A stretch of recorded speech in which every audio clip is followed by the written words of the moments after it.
Durant ces 45 minutes, Maud va vous présenter non pas comment communiquer, diffuser, vulgariser, mais comment communiquer, vulgariser et puis ensuite diffuser vos recherches et vos projets scientifiques.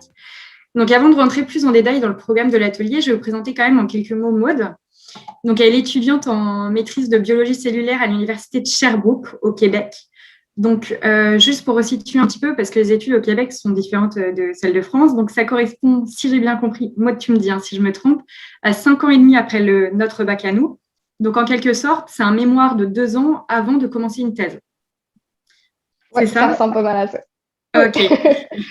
Du coup, en plus de cette recherche-là, Maud est impliquée dans une asso étudiante et elle organise régulièrement des événements de communication et de vulgarisation scientifique. Et en plus de ça, elle est nouvelle présidente de la journée phare 2021, qui est en gros un congrès scientifique qui porte sur les sciences de la santé et qui dure 2 jours. Donc, ce qui est également intéressant, c'est que Maud, déjà, quand elle fait des communications, elle les illustre généralement par de l'infographie ou des illustrations homemade, si je peux dire ça comme ça. Et elle a remporté déjà 2 prix de vulgarisation scientifique. Du coup, entre ses talents artistiques, ses engagements étudiants et ses qualités de chercheuse, elle prend le temps, là, pendant 45 minutes, de vous présenter comment bien communiquer, donc que ce soit à l'oral ou à l'écrit par affiche, comment ensuite vulgariser sous tout type de format, et puis comment diffuser les communications écrites ou orales sur les réseaux sociaux, par exemple, pour augmenter la visibilité.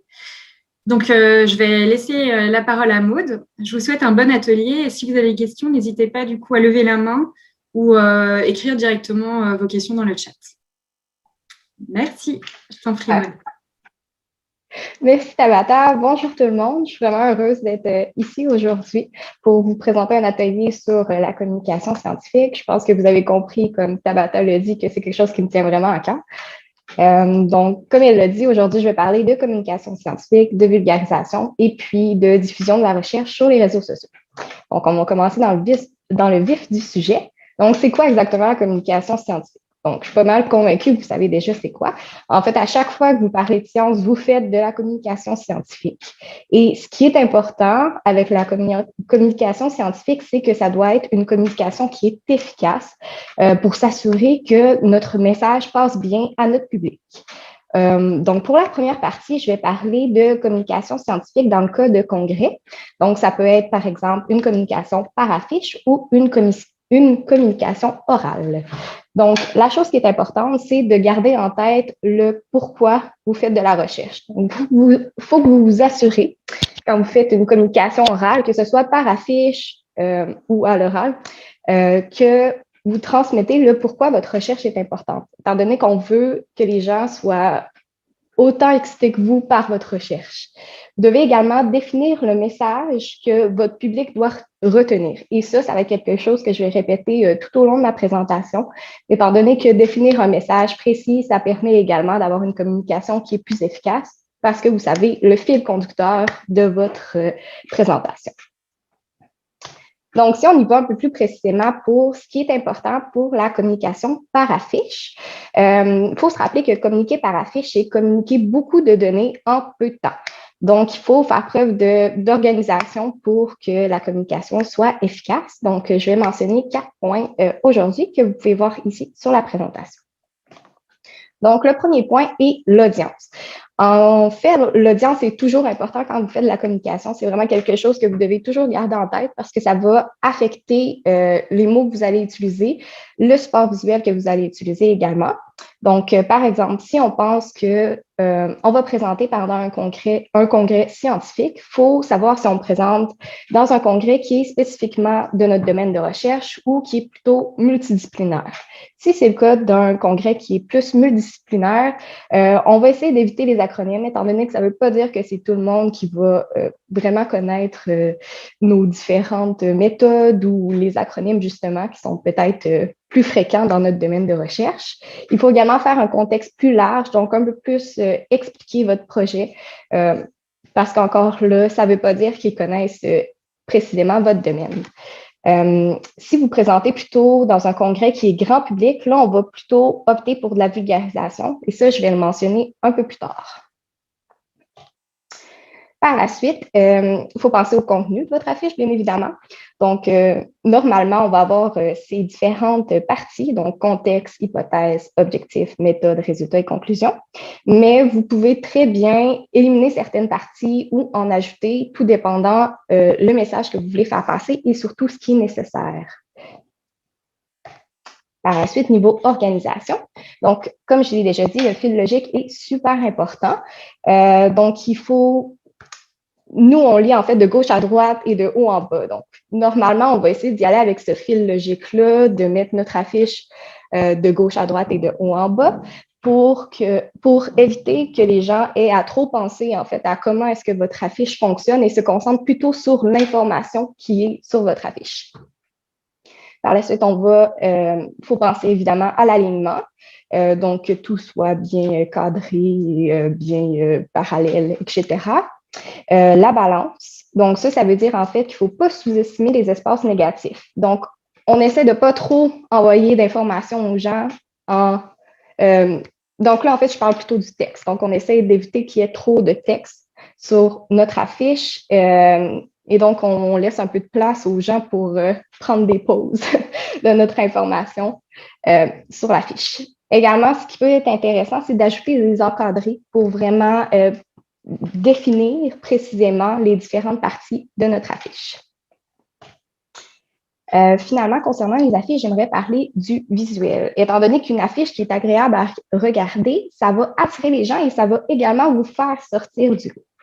Donc, la première chose qu'on peut penser au niveau du visuel, c'est les couleurs et le contraste. Donc, il faut bien penser à nos couleurs et utiliser judicieusement les contrastes. Donc, par exemple, dans cette présentation-là, j'ai utilisé des couleurs complémentaires, donc le bleu et l'orange, pour faire sortir, en fait, certaines parties de mon texte du lot. Donc, ça peut être une bonne stratégie à opter. On peut également utiliser comme une écriture en gras pour faire mieux ressortir certaines parties. Ici, je vous ai également mis un site Internet qui est super intéressant, qui permet d'avoir différentes palettes de couleurs. Donc, vous pouvez en avoir qui sont déjà prédéfinies ou vous pouvez en faire une vous-même et par la suite l'utiliser tout au long de votre affiche. Également, il faut penser à la typographie. Donc, ici, j'ai mis deux polices qui sont super populaires, donc le Arial ou le Times New Roman. En fait, les deux peuvent être bonnes. Le Arial, ce qui est intéressant, c'est que les polices qui sont un peu plus rondes sont plus faciles à lire pour les gens en général. Donc, on est capable de lire plus rapidement en Arial qu'on est capable de lire en Times New Roman. Mais le Times New Roman est une police qui est super populaire et plus un peu cadrée. Donc, peut-être que vous seriez mieux d'opter pour le Times New Roman ou le Arial, tout dépendant, en fait. Ça va aussi avec votre préférence. Par la suite, on pense aux images et graphiques qui vont dépendre, comme je l'ai dit un peu plus tôt, de votre audience. Donc, vous pouvez mettre des graphiques plus compliqués si vous avez une audience qui est dans votre domaine de recherche, mais peut-être que si vous êtes dans un domaine multidisciplinaire, un congrès multidisciplinaire, ça va être plus pertinent de mettre des images pour essayer de parler un peu plus aux gens et justement de leur éviter d'avoir à faire un effort cognitif qui est trop demandant. Donc, vous connaissez certainement le proverbe « une image vaut 1000 mots ». Je pense que ça résume un peu ce qui est important ici. Et donc, maintenant, j'aimerais ça qu'on fasse un petit atelier. Donc, j'aimerais ça qu'on va vous séparer en groupe de 4. Donc, en fait, je vais vous envoyer dans le chat l'exemple de poster.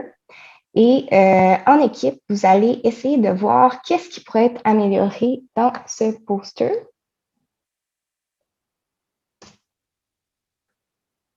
Oui, donc je pense que vous devriez voir l'exemple d'affiche dans le chat. Peut-être juste le télécharger. Après ça, on va pouvoir vous séparer en salle de 4 pour que vous puissiez un peu discuter de ce qui pourrait être amélioré. Et après ça, je vais pouvoir vous dire ce que j'avais vu moi aussi. Alors, j'invite du coup tous les participants à laisser le résultat de vos groupes sur le chat. Puis ensuite, je les transmettrai à Maude. Alors, la première remarque vient de Muriel. Donc, le sens de lecture n'est pas naturel si on prend en compte la remarque du coup précédente, même si les flèches guident le lecteur.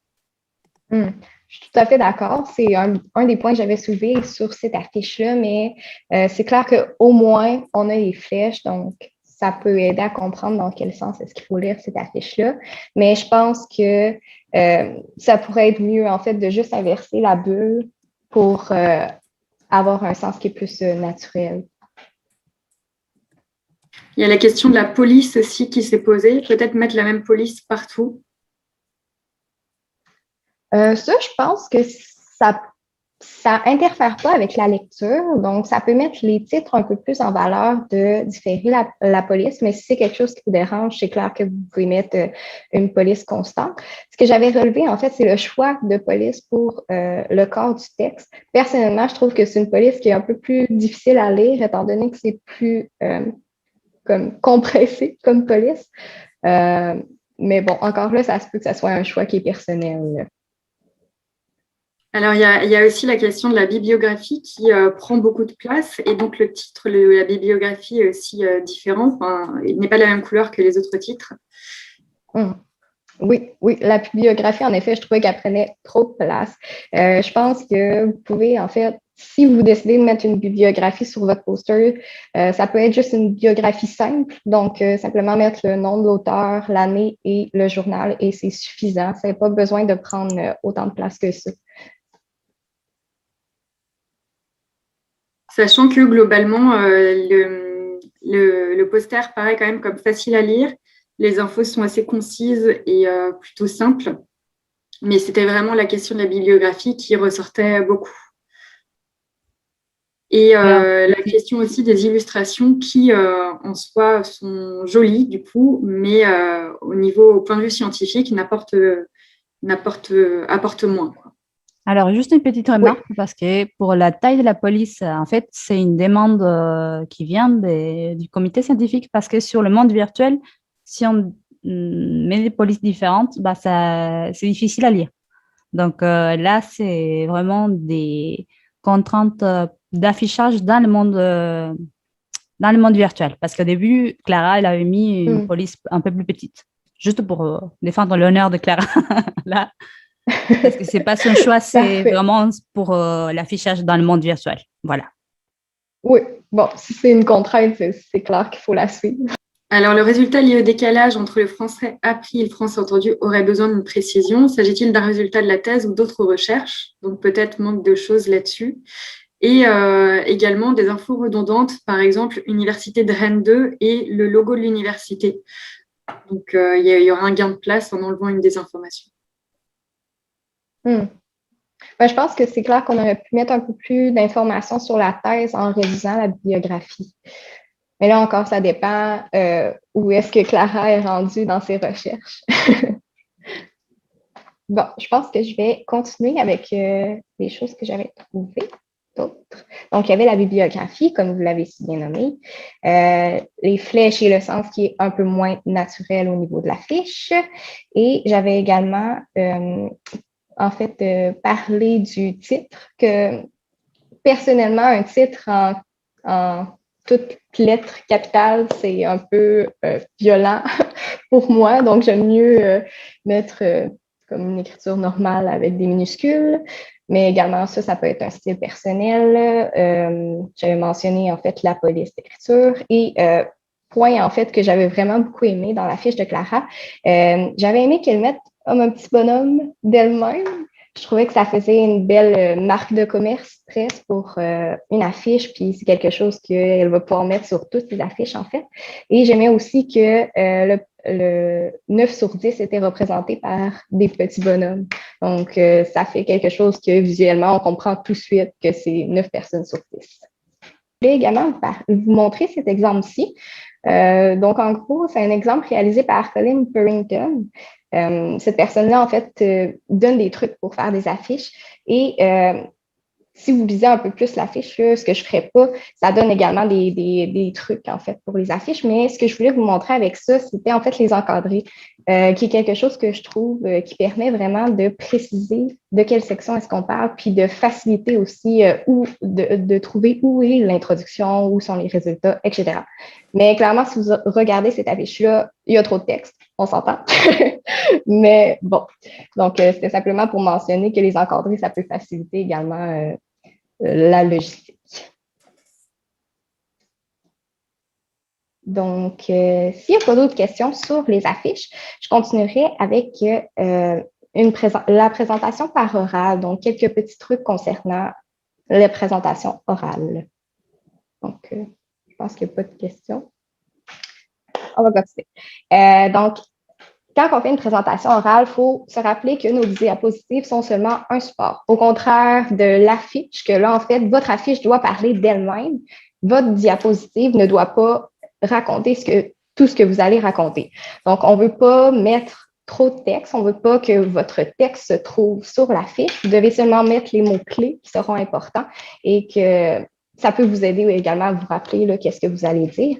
Mais il faut vraiment minimiser le texte. Et encore une fois, le visuel est super important. Donc, on veut permettre aux gens de comprendre rapidement qu'est-ce qu'on veut dire et les visuels, ça peut contribuer facilement à ça. Également, il faut bien gérer son temps. Donc, si vous avez 15 minutes, on essaie de ne pas dépasser. On essaie vraiment de bien gérer son temps.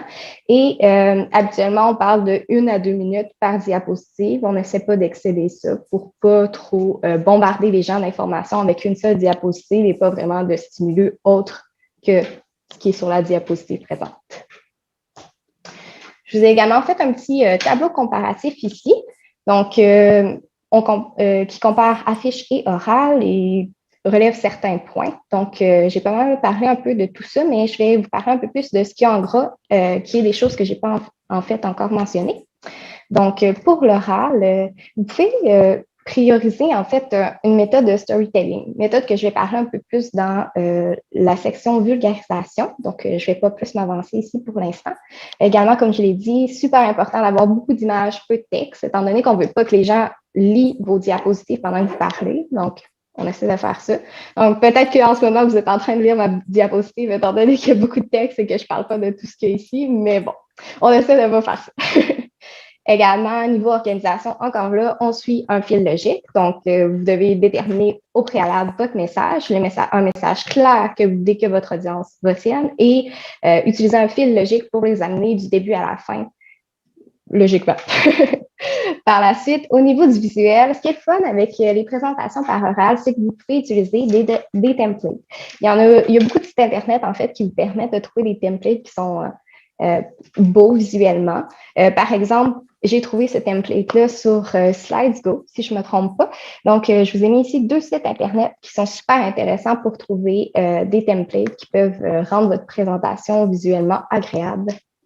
Également, niveau présentation, donc comment est-ce que vous présentez? On essaie de rester dynamique, bien évidemment. Donc, on fait attention à notre ton. On essaie de se limiter à 1 à 2 minutes par slide. Et aussi, niveau animation, c'est bien les animations, mais il ne faut pas exagérer non plus. Finalement, bien gérer son temps, comme je l'ai mentionné plus tôt. Et je voulais également mentionner les QR codes. Donc, je pense que ça peut être intéressant, autant sur une affiche que dans une présentation orale, donc peut-être sur le pamphlet qui va expliquer votre présentation orale, de rajouter un QR code et qui va donner accès, en fait, à plus d'informations que ce que vous donnez. Donc, s'il y avait des résultats que vous auriez aimé présenter, mais que vous n'aviez pas le temps, c'est tout à fait faisable de mettre ça sur un site Internet et de mettre le lien par un QR code. Et les gens peuvent avoir plus d'informations en scannant ce code-là. Ouais. Donc, ça a terminé, en fait, la partie qui est communication scientifique. Et maintenant, j'aimerais s'embarquer un peu plus sur la vulgarisation scientifique. Donc, ici, on parle d'une communication qui est grand public. Donc, c'est ça vraiment de la vulgarisation. Il y a plusieurs types de vulgarisation, comme vous le savez certainement. Donc, on peut avoir de la vulgarisation qui est à l'écrit, donc, par exemple, des articles de vulgarisation, des infographies, BD ou un blog. À l'oral, ça peut être des vidéos, comme par exemple sur YouTube ou TikTok, qui est très populaire en ce moment. Ça peut également être pendant une présentation lors d'un événement de vulgarisation ou lorsque vous tenez un balado. Donc, tous les conseils que je vais vous donner pour la partie vulgarisation, en fait, peuvent s'appliquer un peu à tous ces formats de vulgarisation. Donc, en fait, je veux commencer par vous faire vous rappeler, en fait, comment est-ce que habituellement vous racontez une histoire aux gens. Donc, si je vous dis, par exemple, que j'ai rencontré un ours, on va commencer par ça. Donc, là, je commence et je vous dis, ah oui, en fait, là, j'ai rencontré un ours. Puis là, vous allez vous dire, ben voyons, comment ça, qu'est-ce qui s'est passé? Où est-ce qu'elle a rencontré l'ours? Fait que là, je vais pouvoir continuer mon histoire puis dire, ben oui, je m'en allais en auto avec mes amis, puis là, on est rentré dans un parc naturel et on a vu une pancarte qui disait, attention aux ours. Et justement, il y avait un ours assis en plein milieu de la route. Comme ça, en commençant par la fin, en commençant par vous dire, j'ai rencontré un ours, j'ai pu éveiller un peu en vous, je l'espère, un sentiment d'attention et aussi peut-être attirer un peu de la captivité. Mais si j'avais fait le contraire, si je vous avais dit, ah ben oui, en fin de semaine, j'ai pris mon auto, puis là, j'avais continué mon histoire pour finalement parler de l'ours, c'est possible que pendant mon histoire, vous vous êtes demandé, ben, elle parle de quoi, tu sais? Fait qu'en gros, je pense que la vulgarisation scientifique, c'est vraiment ça. C'est de commencer par l'ours, commencer par les résultats qui sont intéressants pour essayer de vraiment allumer les gens à ce à quoi vous allez parler, en fait.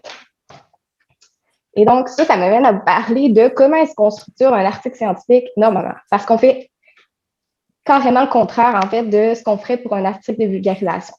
Donc, on part du moins important vers le plus important. Donc, si je reprends mon exemple, l'ours se trouverait dans la discussion ici dans un article scientifique.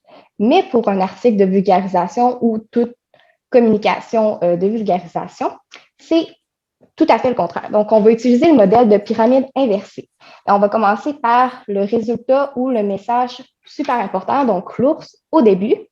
Et après ça, on va y aller vers le moins important et on va finir par l'ouverture ici.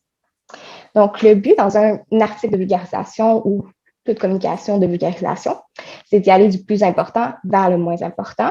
Et en fait, vos 2 premiers paragraphes, par exemple, si on parle d'un article, ça va, vous allez avoir tous les détails qui sont importants et que vous voulez que votre public retienne. Et donc, ça m'amène à vous parler du storytelling. Que vous en doutez, avec mon histoire d'ours, ça fait un peu comme si on veut, en vulgarisation, faire comme si on vous racontait une histoire. Et donc, c'est d'ajouter l'humain dans l'équation de la recherche scientifique, chose qui peut être parfois difficile. Et donc, utiliser le storytelling, c'est utiliser la même structure qu'un texte narratif. Donc, on va opter pour situation initiale, élément déclencheur, péripétie, dénouement, situation finale. Et c'est de structurer, en fait, notre communication de vulgarisation comme ça. Ici, j'aimerais ça faire un exemple avec vous de storytelling, en fait. Par exemple, si on voudrait vulgariser la découverte d'un nouveau médicament, donc, à quoi est-ce que ça pourrait ressembler?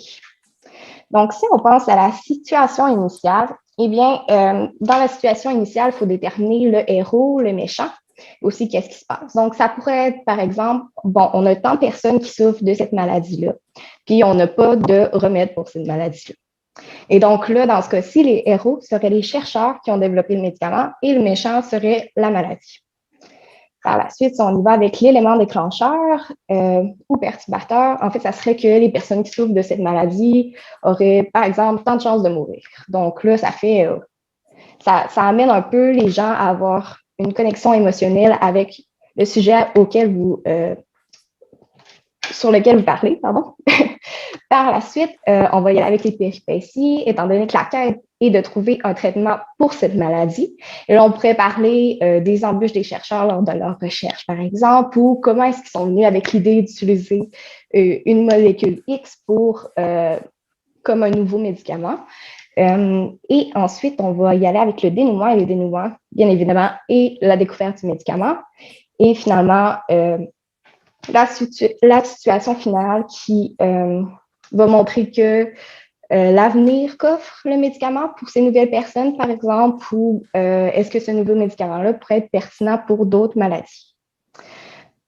Donc, les 2 choses que je vous ai montrées ici, la pyramide inversée et le storytelling, c'est 2 façons que vous pouvez prendre pour vulgariser des recherches, par exemple. Donc, soit d'utiliser vraiment une structure narrative pour essayer de rajouter de l'émotion à la recherche scientifique ou d'utiliser, par exemple, l'ours au début et tout de suite assommer les gens avec ce qui est intéressant et ce que vous voulez parler. Donc, si je résume un peu ce qui est important vraiment dans un texte de vulgarisation ou autre communication de vulgarisation, donc, tout comme la communication par oral ou par affiche, on veut déterminer un message qui est clair. Et c'est ça qu'on veut que les gens retiennent de notre présentation ou de notre article. On essaie de privilégier un titre qui est court et accrocheur, donc pas plus que 10 mots, et vous voulez que ça soit accrocheur pour que les gens aient le goût de le lire, justement, parce que c'est la première chose qu'ils vont voir. Et aussi, ça peut être la même chose, en fait, pour une présentation à l'oral, d'avoir un titre qui est accrocheur, donc les gens veulent venir vous entendre parler. Suivant le titre, on va avoir l'amorce. Donc, c'est toujours la première partie du texte. Puis ici, c'est encore pour la même chose pour capter l'attention. Donc, on peut faire un lien avec l'actualité. On peut utiliser des questions. Donc, essayer de faire relater les personnes à la situation que vous voulez parler dans votre article. Vous pouvez également y aller avec une situation qui est personnelle pour, encore une fois, ajouter l'humain à l'équation de la recherche scientifique.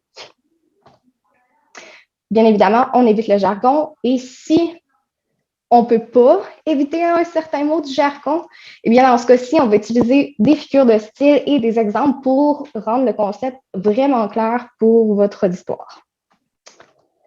Également, au niveau de vos phrases, on essaie d'être simple, court, pour que ce soit plus facile à comprendre pour les gens.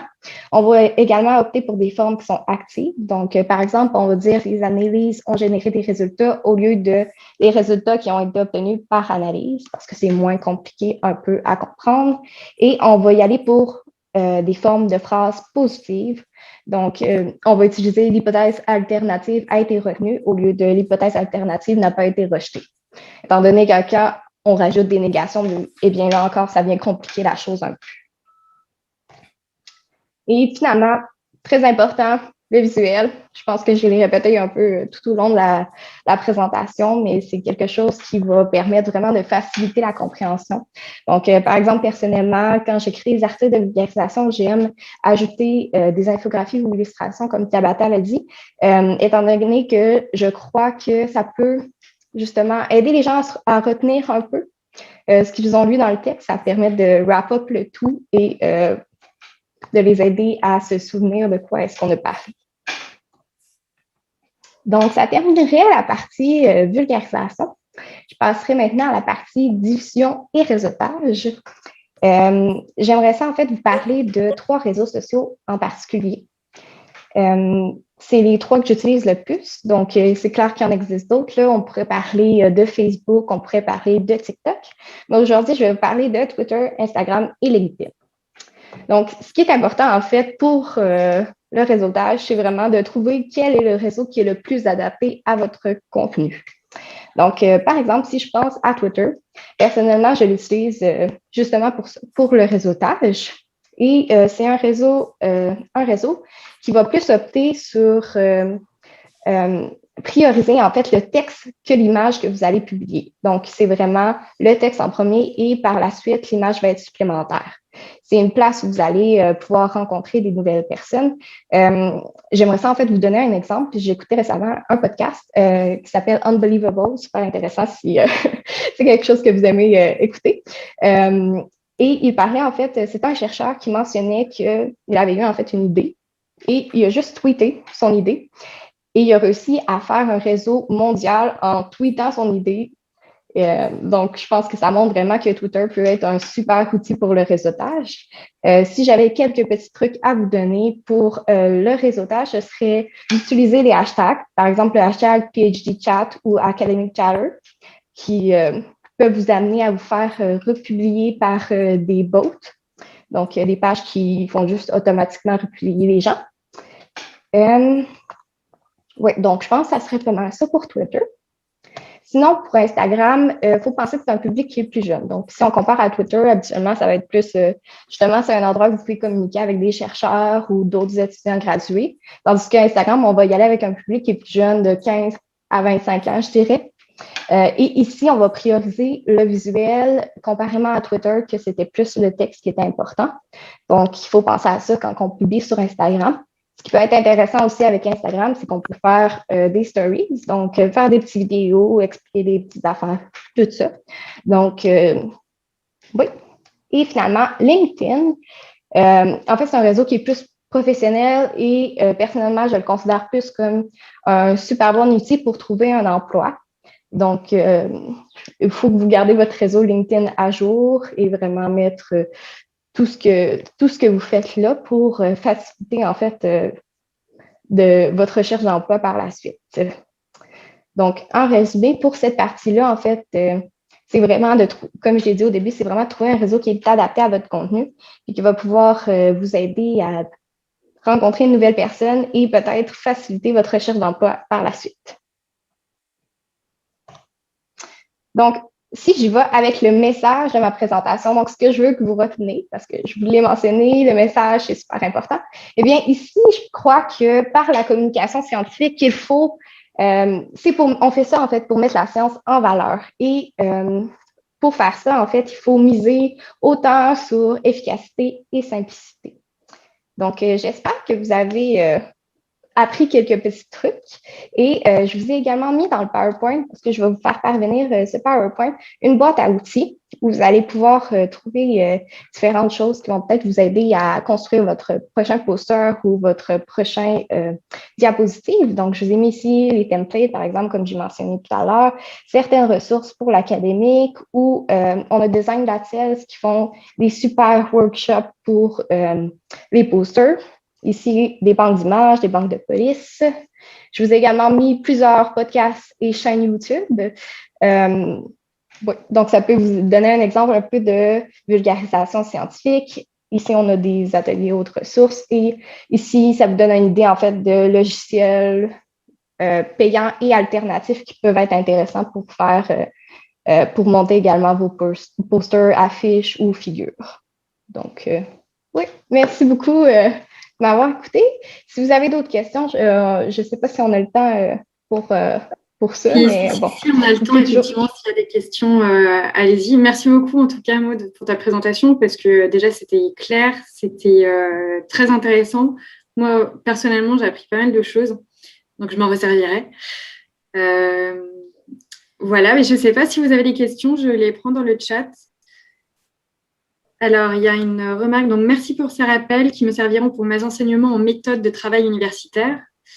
Donc, voilà. Sur la communication, il y a une petite remarque. Alors, sur la communication qui est une forme d'éditorialisation de soi, comme l'appelle le sociologue G. Brunner, dans l'Apocalypse cognitive de 2020, il me semble important de penser sobriété. Ne faut-il donc pas commencer par se demander avant tout, identifier son interlocuteur et ses attentes, à qui on veut s'adresser et dans quel but? Oui, je pense que c'est tout à fait ça. Oui, l'audience, c'est la première chose à penser. Donc, est-ce que tu voulais que je reprenne ton diaporama, c'est ça, pour le renvoyer derrière? Oui, j'aimerais bien. Eh bien, super, comme ça, on aura effectivement tous les outils, on pourra les réutiliser. Merci beaucoup, Maud, d'avoir pris ce temps-là. Et puis, on va pouvoir faire une pause dans le monde virtuel en attendant l'atelier numéro 3.